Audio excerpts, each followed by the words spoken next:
Bueno, es un gusto siempre estar en contacto contigo, querida Pilar Rahola, a nivel personal, como amiga, destacadísima escritora y periodista catalana, y amiga de Israel. Aunque yo recuerdo una vez en una de las varias entrevistas que por suerte he tenido el privilegio de realizarte, me dijiste, la cuestión no es solo defender a Israel, sino condenar el terrorismo, condenar el radicalismo, ¿verdad?, islámico, que es nocivo no solo para los judíos y para Israel, sino también para los propios musulmanes.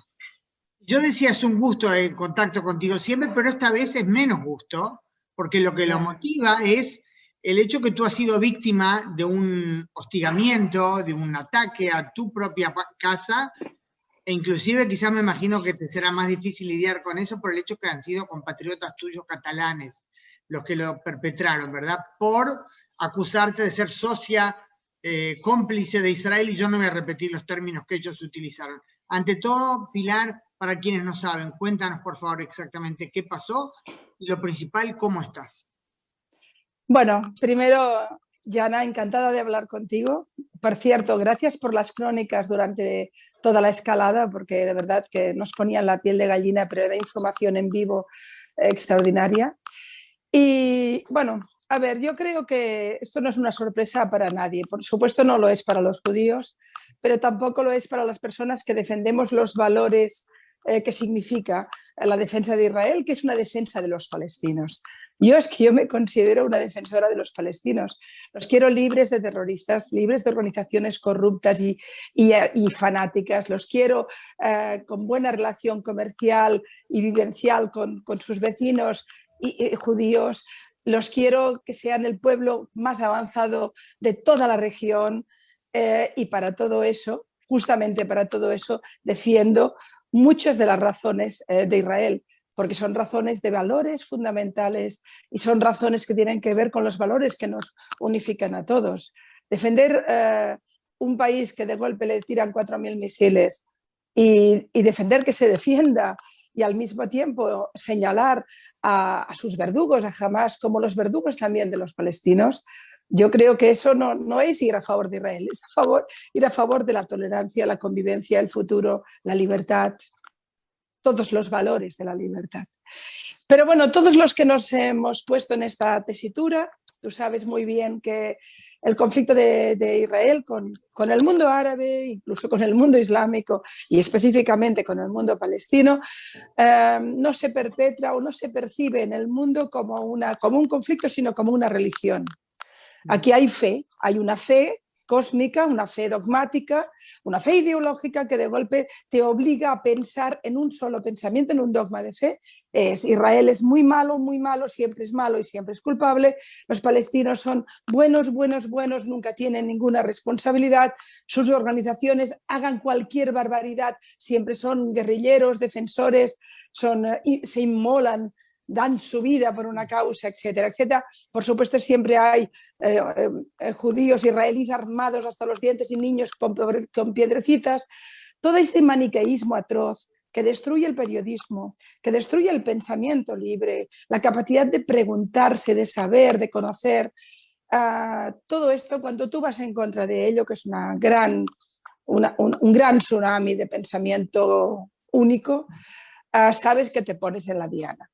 Es decir, para mí no es una sorpresa, es muy desagradable, pero yo ya llevo muchos años siempre de una agresión sutil, de baja violencia, pero mi cara en universidades con pintadas, encontrarme a hacer una presentación de un libro sobre política o cualquier cosa, encontrarte en una manifestación. Por 2 veces en Barcelona, 2 manifestaciones donde mi cara estuvo en una diana. Y en algunos momentos he tenido que llevar seguridad policial.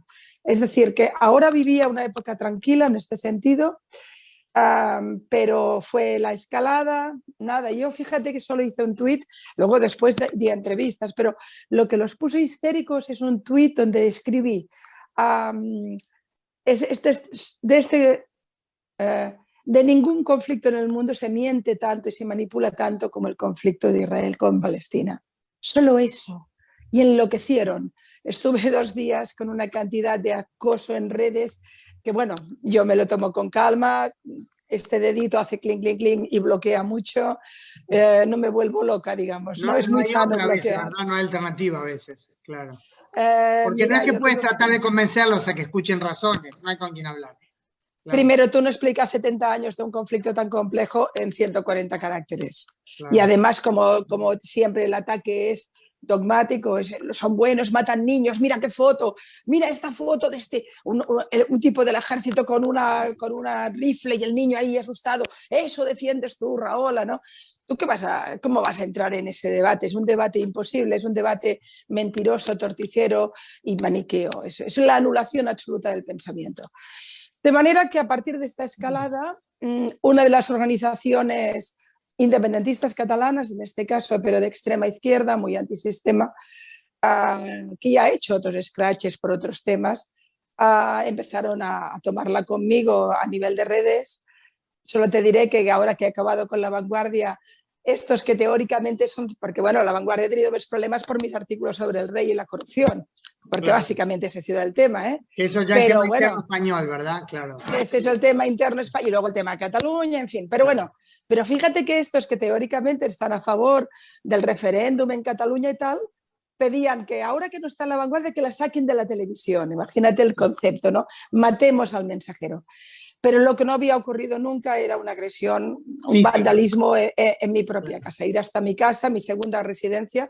Supongo que no se han atrevido en la primera, porque yo vivo en el centro de Barcelona, al lado mismo de las Ramblas y de Paseo de Gracia, pero han ido a la residencia de Playa, que es una casa familiar importante, y la vandalizaron con palabras, te puedes imaginar, cómplice, genocida, etcétera, estas locuras terribles, ¿no? Esa banalización de los conceptos totalitarios que hace esta gente, ¿no? Y ese sí que me ha parecido que es un nivel más de acoso. Por supuesto lo he denunciado policialmente, bueno, de hecho la policía fue quien me avisó. La policía me llamó porque ya saben que yo soy un target y por tanto ya están un poco de vez en cuando controlando y me dijeron que había pasado esto. Después estos tipos lo colgaron en redes haciendo propaganda. Tengo que decir, Jana, que la humanidad aún existe porque han recibido muchísimos bofetones, también de catalanes, es decir, les han dicho de todo, totalitarios, fascistas, yo qué sé. Pero lo cierto es que la policía me ha dicho, esto puede que vaya más, ¿no? ¿Cómo me siento? Bueno, ha sido desagradable. ¿Tienes miedo, Pilar? Mira, desde que empecé con todo el tema del yihadismo y el terrorismo y me metí en el lío de Israel, la verdad es que el miedo forma parte de la normalidad de mi vida. O sea, no lo tengo porque ahí está. Es decir, no te lo planteas. Porque si te lo planteas, dejas de ser tú misma. Si yo tuviera miedo, no podría hacer esta entrevista ahora, me escondería bajo unas piedras, le pediría perdón por pensar o por estar informada, Por ¿no? ser tú. Por ser yo. Que bueno, de hecho, eso le dije yo al propietario de La Vanguardia. Tú has fichado a Pilar Rahola y no quieres que yo haga de Pilar Rahola, pues vas equivocado, ¿no? Claro. Pues es un poco lo mismo. Esta gente quiere que, bueno, yo creo que estamos hablando Es muy difícil reconocer que existe un fascismo de izquierdas. Por supuesto, conocemos muy bien el fascismo de derechas. Conocemos los Pinochets, los Franco, todas esas maldades, los Videla, estas maldades extremas tan letales para los pueblos. Yo que he tenido en mi familia fusilados por Franco, ¿qué te voy a contar? Lo primero que aprendí a luchar fue contra el fascismo de derechas. Pero siempre ha existido también un fascismo de izquierdas que ya no es tan reconocido. La izquierda no es fascista. No, yo creo que la inmensa mayoría de la izquierda, por supuesto que no. Y más La izquierda si verdadera que hace honor a lo que son los valores progresistas. Pero hoy en día, justamente, perdona que te interrumpa, pero es sobre eso. Hoy en día uno se pregunta cómo se explica que sectores que se dicen, presentan o consideran de izquierda progresistas, de hecho casi automáticamente primero ver cómo criticar a Israel, lo cual es prácticamente sinónimo de ver cómo justificar a los terroristas. Es algo, yo digo, discrepar con Israel es legítimo, pero hacerlo de una forma que casi ven cómo pueden excusar a Hamas, no me entra en la cabeza. Ahí está. Es decir, yo creo que hay que diversificar la extrema izquierda, que es claramente fascismo. Fíjate que con el fascismo de derechas coinciden la persecución del disidente, la implosión de un pensamiento único, la muerte del mensajero y la agresión verbal o incluso física, porque hemos tenido momentos en la historia europea, por ejemplo, de un fascismo de izquierdas que ha matado a millones de personas, ahí está el estalinismo, que no se reconoce como tal, ¿no? Mi agresión viene de este sector, que es un sector, desde mi punto de vista, antimoderno, represivo, regresivo y claramente fascista.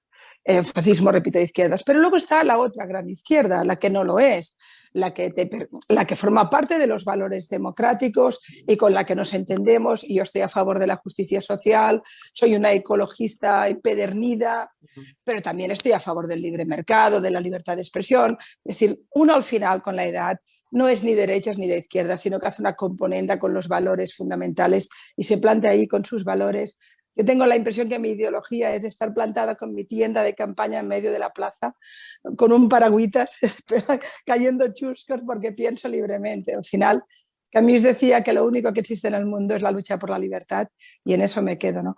Pero hay una izquierda que con esos valores compartidos, aunque alguna parte de ella se vuelve medio loca de vez en cuando, pero con esos valores compartidos, cuando habla de Israel, se convierte en intolerante, en ignorante, en dogmática, en maniquea y en criminalizadora. Y tú me preguntas, esa es la gran cuestión, porque los hechos están ahí. Si a un pueblo le caen más de 4.000 misiles que no han hecho una matanza de miles de personas porque Israel se autodefiende Esa maravilla tecnológica de la cúpula de hierro, lo único. Pero si tú disparas 4.000 misiles, quieres matar.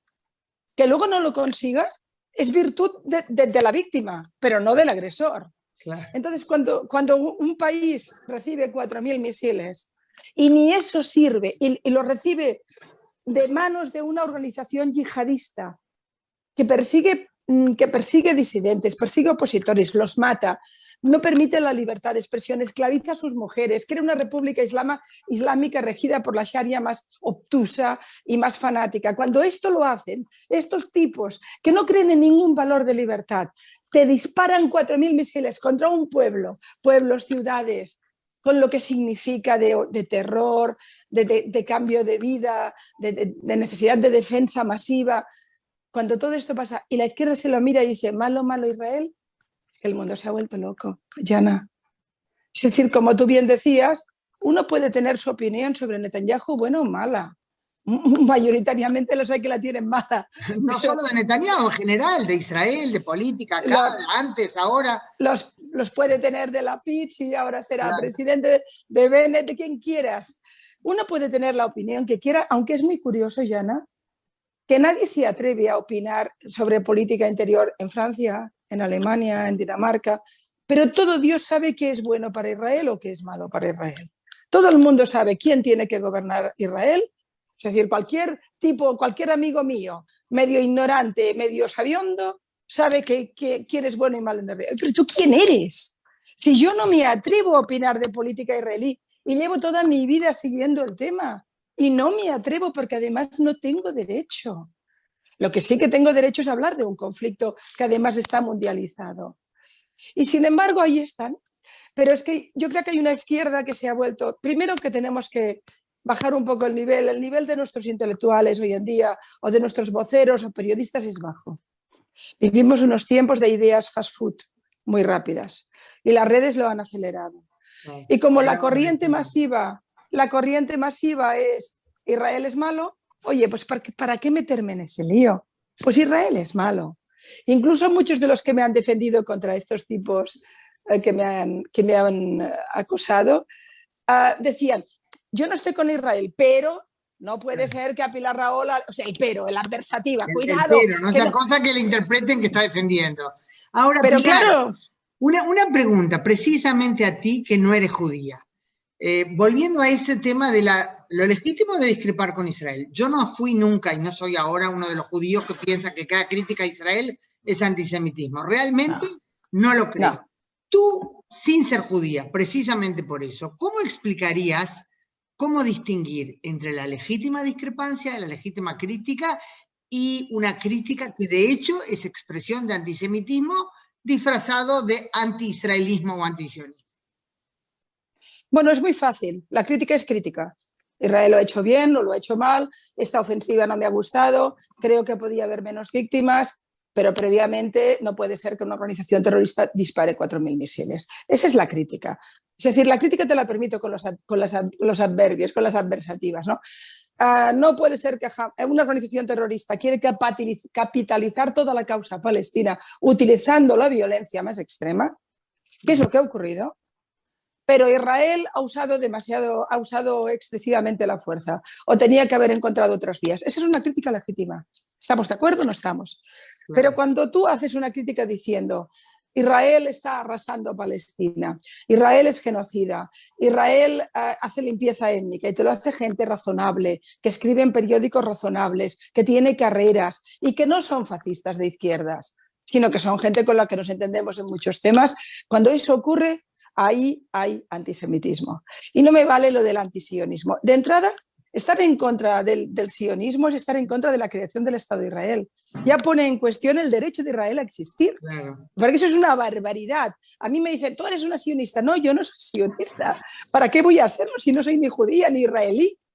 Yo no, pero sí que puedo entender que hubo un movimiento de enorme importancia que nacía de las persecuciones históricas más brutales, que finalmente entendió que o tenían su espacio en la ONU y serían su derecho como Estado, o no los defendería nadie, como así es.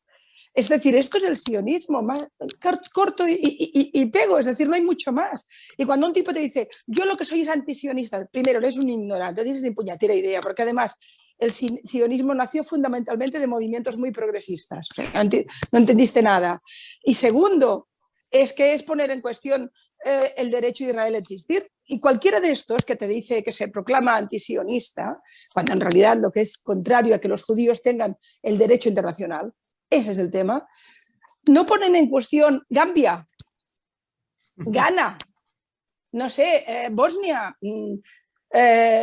Nagorno-Karabaj, es decir, que todos son, oye, territorios magníficos con los que, por supuesto, que les sean muy felices.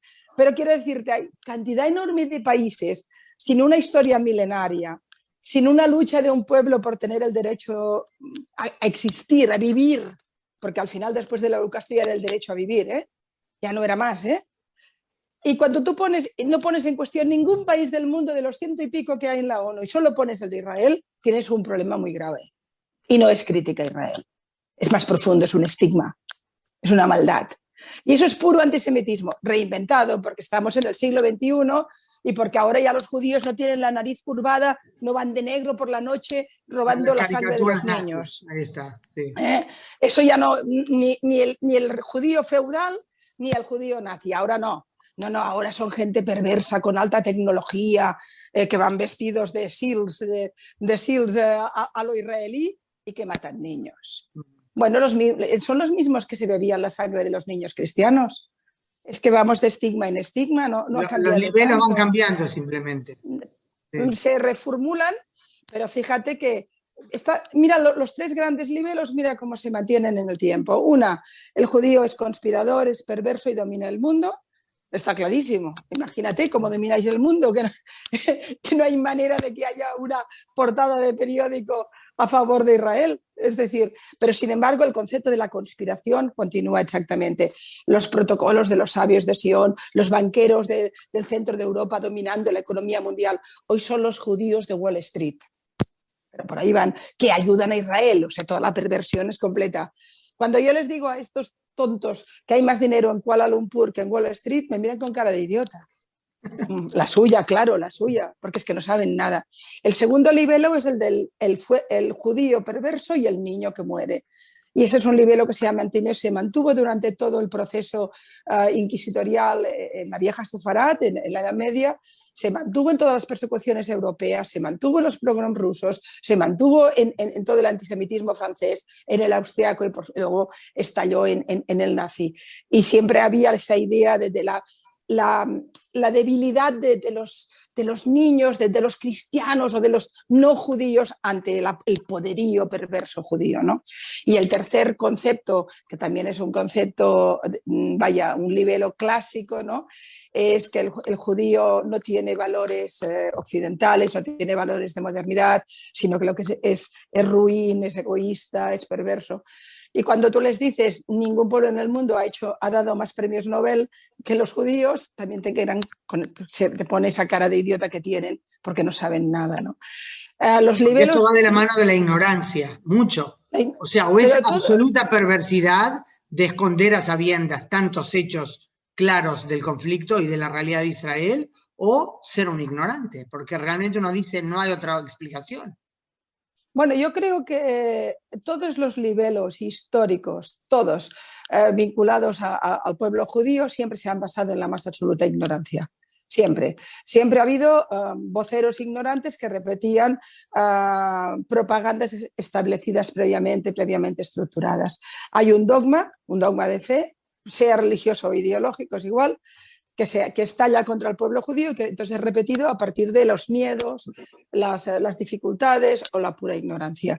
Lo grave es que pase esto en el siglo XXI con tanta información como somos capaces de tener. Pero tú sabes muy bien que los estigmas son más poderosos que la verdad. Y luego además, Jana, tú me decías, Hanna, me decías, ¿cómo es posible que muchos de ellos no alcen su voz, ¿no? Pero fíjate qué me ha pasado a mí, por poner un ejemplo que no soy la única. Es que a la que alzas la voz te masacran. Y la mayoría de la gente, ¿para qué meterse en ese lío? Claro. ¿Para qué meterse? Es decir, ¿qué queda bien? ¿Qué es políticamente correcto? ¿Ser anti-israelí? Pues soy anti-israelí. Es más fácil. Porque lo otro te pone en la diana, te pone bajo riesgo, te crea desprestigio, te crea sospecha, porque lo haces, qué intereses tienes, siempre espurio, siempre es... Y cuando tú intentas hablar de valores, valores, es una locura. De hecho, yo, a mí no es que me preocupe solo Israel, es que a mí me preocupa también los iraquíes, es que me preocupan los afganos, es que me preocupa toda la locura de la ideología totalitaria islámica que subyace en el conflicto con Israel, por supuesto. Y estos tipos no saben nada de nada de nada. Hoy cuando he visto, a raíz de hoy y ayer, que he tenido mucho movimiento en redes de mucha gente que me ha dado apoyo, gracias a Dios, pero también había los suyos que iban repitiendo, los pocos que me atacaban unas sandeces que pensaba, es que no se han leído ni un libro de historia, pero yo no voy a entrar en un debate en redes con cualquier... Es imposible. Pero entiendo uno que lee mucha artículos, gente... ¿verdad? Que dice, o sea, ¿qué sentido tiene siquiera contestar? Y yo digo de los artículos, y realmente nosotros que estamos en el mundo de las palabras y somos conscientes de su peso. Yo me acuerdo, Pilar, la primera vez que te vi, que te conocí en una rueda de prensa en Jerusalén, en Mishkenot Sha'ananim, hace muchos años. ¿Recuerdas? Para mí fue la primera vez. En otra vida, en otra vida. Otra vida, sí. Cuando éramos más jóvenes y más lindas. No. Más jóvenes, pero menos guapas. No, ahí está. La vida comienza a los 40, que ya lo pasamos hace un ratito. Bueno, pero yo me acuerdo en aquel primer encuentro, Pilar, tú analizabas la prensa española, ¿no? Y estábamos varios, yo estaba ahí porque era para prensa española, yo ya trabajaba en ese momento con algún diario, no me acuerdo en aquel momento con qué diario, y tú hiciste referencia, analizaste y no dijiste a qué diario te referías, pero yo creo que el corresponsal del diario al que te referías lo captó y en un momento se levantó y se fue. Y tú analizaste un titular que había salido sobre el atentado suicida, creo que fue en el restaurante Maxim de Haifa, en el que murieron varias familias, me acuerdo. Y árabes, y tú dijiste, me acuerdo que la suicida era el yihad islámico Inadi Jaradat, no sé por qué me quedó el nombre de ella, y tú dijiste, contaste, y no estoy citando literalmente, pero el espíritu seguro fue eso, que el titular en aquel diario era algo así como joven abogada palestina se inmola en Haifa. Tú dijiste, joven estudiante. Y tú dijiste, ¿cómo es eso? Terrorista mata tantos en Haifa. ¿no? O sea, exactamente. Y sigue lo de las palabras. Yo veo la facilidad con la que los israelíes son ultra esto, ultra lo otro. Yo uso el término ultra porque es muy común, pero no peyorativo necesariamente. Creo, hablando de los Haredim, se dice los ultraortodoxos. Pero eso de ultra izquierda, ultra nacionalista, ultra derecha, creo que es un término mucho más cargado. Pero alguna vez alguien dice de Hamás, así parte de un teletipo, ¿no? Los reaccionarios, los ultra islamistas. Nunca. ¿Cómo se combate eso? Tú que estás con la palabra. Pues mira, esto que estás comentando debe hacer como 15 años más o menos que pasó, o quizá 20, tranquilamente, porque ya tenemos historia, ya, Hanna. Pero siempre tengo tendencia a decírtelo en catalán, Jana, que me gusta iba mucho. a decir que tú me das acento catalán, pero todavía suena sí. No, Hanna. No, es que Jana es un nombre catalán. O sea que... Bueno, pues recuerdo perfectamente el titular y recuerdo que era el periódico El País. Ajá, okay. O sea que continúa igual. En aquel momento era muy gráfico porque yo comentaba que hablábamos del restaurante Maxim's, que además estaba regentado por árabes y judíos, y yo explicaba gráficamente cómo de golpe una mañana de domingo la familia había ido a tomar algo, había el abuelo, recuerdo que había un señor que llevaba el número de Auschwitz, que había ido con sus nietos, en fin, bueno, y yo decía, lo que tenemos aquí es una terrorista, si quieres poner una joven terrorista, con la cabeza podrida, porque eso es la aniquilación mental, que significa que te suicides para matar, es una absoluta aniquilación del cerebro, pero es una terrorista asesina a tantas, 20 y pico personas creo que murieron muchas, y el titular en cambio lo tenía todo en positivo, joven, estudiante, Palestina, se inmola en Haifa. Es decir, que la muerte no era la de los 20 que murieron, la muerte era ella. Se había entregado su vida. Y esto no salía en un panfleto de Hamás. Esto salía en el diario El País. Pero es que como este te puedo contar miles. La verdad es que tú bien recuerdas los años que hacen y continuamos ahí. Eso no ha cambiado. Lo único que ha cambiado es que Israel continúa resistiendo. Y además de resistir, es más puntero económicamente, más puntero tecnológicamente y además ahora, después de los acuerdos de Abraham, tiene más alianzas. Cuidado. Con lo cual, al final, persiste solo, porque el relato internacional no ha cambiado. El relato continúa y ahora además está muy agresivo. Ahora se ha vuelto, porque ahora todo es más agresivo, Hanna. Ahora estamos en un momento de caída de las ideologías, estamos en un momento de crisis, venimos de una crisis sanitaria, también es una crisis económica, es una crisis de valores, no tenemos referentes y quedan los dogmas de fe. Y entonces, por ejemplo, estos que me han hecho a mí esta agresión en mi casa, ¿qué ideas tienen? Bueno, estos tienen la independencia de Cataluña, vale, de acuerdo, bien, ya tenemos una causa, pero además la revolución y el final del capitalismo y no sé qué, vamos a meter un montón de líos y la muerte de Israel. Ya está, todo junto, es como una especie de olla a presión, a ver qué sale por ahí, ¿no? Muchos de ellos no saben nada, pero les han dado esta bandera. Y es una bandera poderosa, porque imagínate esa imagen, porque claro, porque los misiles que disparan son artesanales, pobrecitos. Fabricación casera. Claro, sí, y cuando tú les explicas un poquito más de la infraestructura o el papel de Irán, no te lo creen porque han decidido no creer, porque además vivimos un tiempo donde la gente no se hace preguntas, quiere respuestas, no preguntas. Con lo cual yo creo que lo único que podemos hacer es persistir. Al final, porque al final el mundo, a pesar de todo, avanza hacia lo razonable. Es decir, si ganara lo irracional, Israel probablemente estaría en una situación mucho peor. Y ahí está, plantando su bandera en el mundo. Y además incluso teniendo a su población medianamente feliz.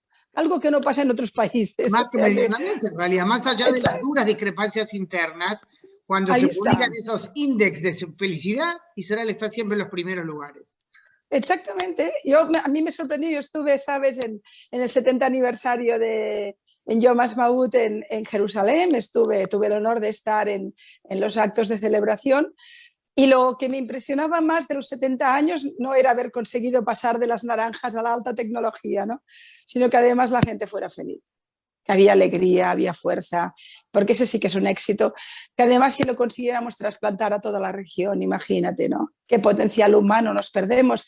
Yo cada niño palestino al que enseñan a odiar en lugar de enseñar a amar y aprender, es un trocito de la humanidad que nos perdemos. Es que es un desastre para todos. Y entonces cuando a mí alguien me dice, tú estás en contra de los palestinos, no, no, yo estoy en contra de que los dominen los tarados, los locos, los fanáticos, porque yo quiero su liberación. Es como cuando me dicen que atacando el islamismo radical atacas al Islam. No, no, defiendes al Islam. Lógico. Defiendes a sus mujeres, a sus hombres. A los verdaderos creyentes, ahí está. No, y a la gente que quiere vivir tranquilamente su religión y su identidad sin que un loco fanático no me lo envíe a la muerte o lo tenga sometido en una dictadura. Es que al final son los mismos valores en todas partes. Los mismos valores que a mí me hacen defender Israel, también me hacen defender a las mujeres saudíes. Y defender al último director de cine iraní que han matado sus padres por ser homosexual. Es que estamos en lo mismo. Y en cambio ves una cantidad enorme de izquierda que cuando hablas del director de cine iraní están contigo, pero cuando hablas de Israel no. Pero ya te digo, yo creo que son tres motivos. Uno tiene que ver con el dogma de fe que está muy instalado y con la idea de que, bueno, aquí lo progresista es estar. Pero otro tiene que ver con la comodidad y con la inercia, porque al final la izquierda tampoco piensa más que la derecha. Ahí tienen un prestigio, no sé por qué. Yo he conocido grandes intelectuales de izquierda muy ignorantes. Al final hay gente que piensa y gente que no. Es igual lo que vote. Y gente que se pregunta y gente que no. Pero la izquierda tiene una pátina de prestigio que yo nunca entendí. Y te lo pondré con un ejemplo. Yo conocía a José Saramago. En los últimos tiempos vivía por aquí, en Barcelona. Y recuerdo que, bueno, aquí lo consideraban el máximo intelectual de la izquierda, el hombre más ético, más honesto, más bla, bla, bla, bla. Bien, por cierto, un anti-israelí terrorífico, ¿eh? ¿Verdad? Pero el tipo más brillante de la izquierda cerró la lista electoral del PC portugués, que después del de Corea es el más loco del mundo. Entonces dice, algo me falla aquí. Es decir, este es el tipo brillante. Quizás es un tipo que escribe buenos libros, pero que intelectualmente deja mucho que desear. Sin embargo, tienen una pátina que, cuidado, no los tocas. Es decir, el prestigio está en las universidades progresistas, en los intelectuales progresistas. No, oiga, no. El prestigio está donde hay prestigio y hay ideas. Y hay que ganarlas. Pero hay que ganarlas. Y desde luego la izquierda internacional, no solo los locos de la extrema izquierda, la izquierda internacional fracasa intelectualmente ante el conflicto de Israel. Estrepitosamente. Y no porque haga crítica, porque si yo leo una crítica, la respeto, porque demoniza, criminaliza y lo que hace es esclavizar más al pueblo palestino en manos de sus locos. Pilar, podría estar contigo 3 horas más, pero has esta última idea, bueno, todo, la verdad, todos estos conceptos son tan importantes de transmitir, saldrán, por supuesto, desde Israel y Barcelona, espero que cruzando fronteras a muchos lados, porque es importante escucharte, y te pido también que tomes esta entrevista como un abrazo desde Israel. A ti ha pedido que te cuides, y que seguramente no solo los mensajes, yo sé, explícitos que recibiste, que has recibido, muy lindos, ¿verdad? De Hernán Feldman, vicepresidente mundial de Cayemet, ¿verdad? Y varias fundaciones argentinas. Sí. Y luego también Panamá. Bueno, la verdad es que he recibido muchísimo cariño y lo agradezco mucho, porque también es verdad que a veces es un camino muy solitario pero el libre pensamiento es un camino solitario. Bueno, pero después aparte de aquellos que tomaron la iniciativa de publicar comunicados y expresar pública y explícitamente, perdón la redundancia, el apoyo, de hecho representan a muchos más que te quieren bien y te desean lo mejor. Así que gracias. Cuídate, Pilar. Gracias, Yana. Gracias. Y gracias por ese camino compartido durante tantos años. Un abrazo. En la misma trinchera. Un beso. Gracias, Pilar. Gracias. Shalom. Chao. Shalom.